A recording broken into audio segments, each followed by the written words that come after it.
Hello mga kabibig! Welcome back sa ating bagong YouTube channel. Ito ang pinakamaingay ng YouTuber sa balat ng YouTube. Ako si Kabibig, ang maglabak-labak na tao with evidence. Grabe naman sila mang bash kay Senator Ben Padilla. Na si Senator Ben Padilla daw during sa Senate hearing, paupo-upo lang daw, pa-video-video, walang ginawa. Naku, nagkamali po kayo. Kasi nung time na magsalita, mag-speech si Senator Ben Padilla, sapul na sapul ang mga basher. Dito natin makikita na kahit sinasabi nilang, ay, hindi matalino si Ruben Padilla, hindi marunong magsalita si Ruben Padilla, pero once mag-start siya magsalita, nga galing sa puso, tinutusok ang puso ng bawat masang Pilipino, naramdaman nila kung gaano ka sincere, kung gaano ka makabayan si Senator Ruben Padilla. Habang nag-opening speech si Senator Bongo, umiyak si Senator Ruben Padilla. Nag-walk out sa Senate hearing.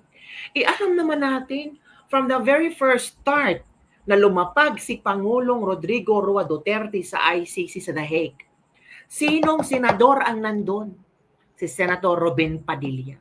Siya ang nakakaalam sa lahat ng nangyayari kay Pangulong Rodrigo Roa Duterte. Kaya hindi niya napigilan na umiyak.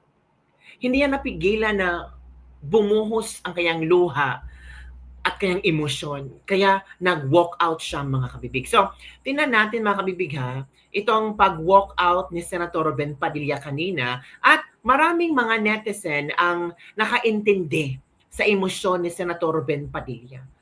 Kasi ikaw ang nandun eh. Ikaw ang palaging nakaharap na maraming Pilipino na gustong makita si Pangulong Rodrigo Roa Duterte. So ito kabibig ha, tingnan natin ha. Sa komite sa pagsasagawa ng hearing na ito, mga Pilipino. Nagpapasalamat po ako sa komite sa pagsasagawa ng hearing na ito at sana makabalik na dito si Tatay Digong. Kung ano man ang kanyang pananagutan, alam ko po buong tapang niya itong harapin dito sa ating sariling bayan. We have our own judicial system. After all, it is for the Filipinos to judge if he has done his job effectively as president of this country. Pilipino po ang dapat humusga kay Tatay Digong kung nakakalakad ba ang ating mga anak sa gabi na hindi nasasaktan, hindi nababastos, hindi napigilan, at hindi kasi siya ang nandun eh. Siya ang naka-experience lahat. Nung si Tatay Digong lang mag-isa, na sinakay ng wheelchair, walang nurse, walang doktor. Siya ang nakakita ng paghihirap ni Pangulong Rodrigo Roa Duterte sa The Hague. At ito kabibig ha, ito sapul na sapul tayo. Ito ha, sapul na sapul tayo sa statement ni Senator Ben Padilla. Yung iba pinagtatawanan ng Senator Ben Padilla eh. Ay, ang drama naman si Senator Ben Padilla. Oo, madrama siya. Kasi hindi ikaw ang nakaranas na nandoon sa ICC, nakikita mo lahat ng mga Pilipino na nagrarally para kay Pangulong Rodrigo Roa Duterte. So, ito kabibig, pakinggan natin Senator Ben Padilla sa kanyang speech. Magandang hapon po sa inyong lahat. Pasensya na po, ako po kasi may press call. Kailangan po akong makaalis kagad. Gusto ko lamang pong iparating sa lahat na wala na po dito si Pangulong Rodrigo Roa Duterte. Parang ito po mga pinag-uusapan natin, ito po ay pagsuporta lang namin kay Senator Amy.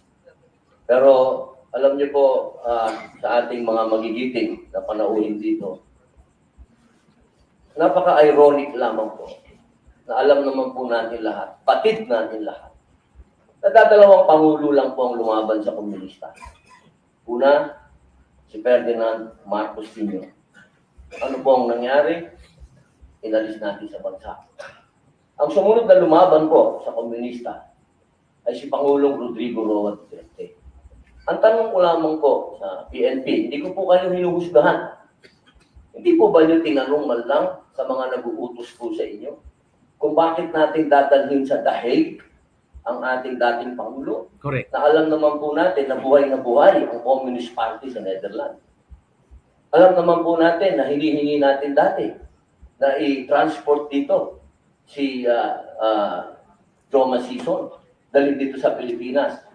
Pero nagkabaliktad po, ang tinransport natin ay yung dating Pangulo natin na lumaban sa komunista. Correct. Ito lamang po, tanong ko, bilang ako po'y dating rebelde. Hindi ko naman po yan pinagkakaila. Hindi ko po maintindihan kung bakit tayo po ay nag-submit dito sa mga tiga-Netherlands. Alam naman po natin, kahit ba itanong ninyo, ako po ay palagi dyan sa Utrecht. Kasama po si Joma. Hindi ko po yan dinideny.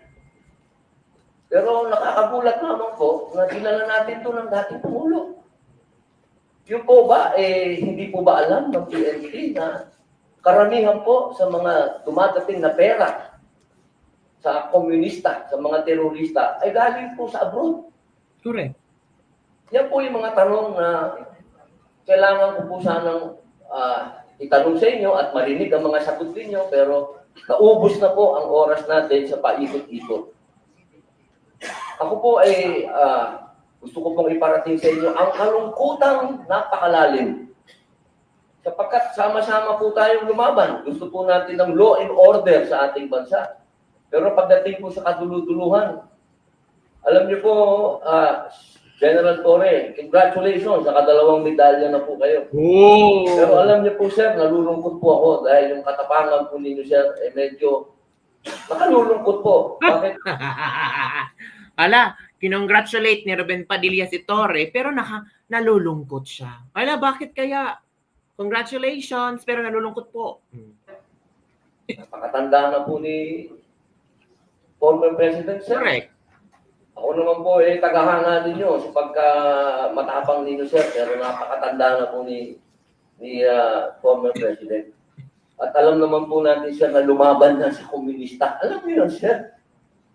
Sana naging Mahiya si Torre nito. konting, ano lang po tayo ba? Binigyan naman natin ng konting, kung paano natin tinitingnan yung mga medalya nyo, hindi lang nalagyan ng medalya si Presidente, pero kung sa medalya ang pag-uusapan, tinulungan na tayo laban sa mga terorista. Correct. Yun lamang po, sir. Sana napakasakit isipin. Ito pong bagay na ito, parang pati itong ambassador natin. Ano po ba talaga ang... ito po ba talagang operation para may aalis dito ang ating dating Pangulo? Ambassador na contempt. Kanino po ba? Kasi kami, pinupwersa kami lahat ng mga supporter ni Digong. Na-contempt po kayo. Pero hindi po namin ginagawa. Sapagkat ang order, walang order sa amin na ipa-contempt kayo. Kung galing lang to kay PRRD o galing kay BP na pa-contempt kayo, kukontempt kita, boss. Baka ako pa magsabi na ako hahatak sa'yo. Oh, Pero hindi ko ginagawa, boss. galing ni Kasi Ruben. walang order sa amin na gawin sa inyo. Ang natatandaan lang po namin na sinabi ni PRRD na malinaw na ginagawa ng pulis ang order sa kanila. Kaya po namin kayo nilirespeto, sir. Dahil yun ang sinabi ng boss namin. Yun ang sinabi ng chairman ng PDP. Na ginagawa lang ng pulis ang trabaho nila.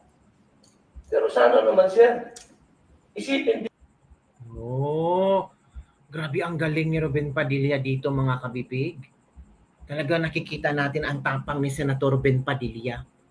Ang kanyang sinsirong pagsalita, ang kanyang sinsirong pagsambit at pag-follow ng orders na galing kay PRRD na ginagawa lang ng mga pulis ang kailang trabaho. Na until now, no, kahit nakulong si Pangulong Duterte sa The Hague, palaging sinasabi ni Pangulong Duterte, ginagawa lang ng pulis. Palaging pinoprotektahan ni Pangulong Duterte ang mga pulis. Diba?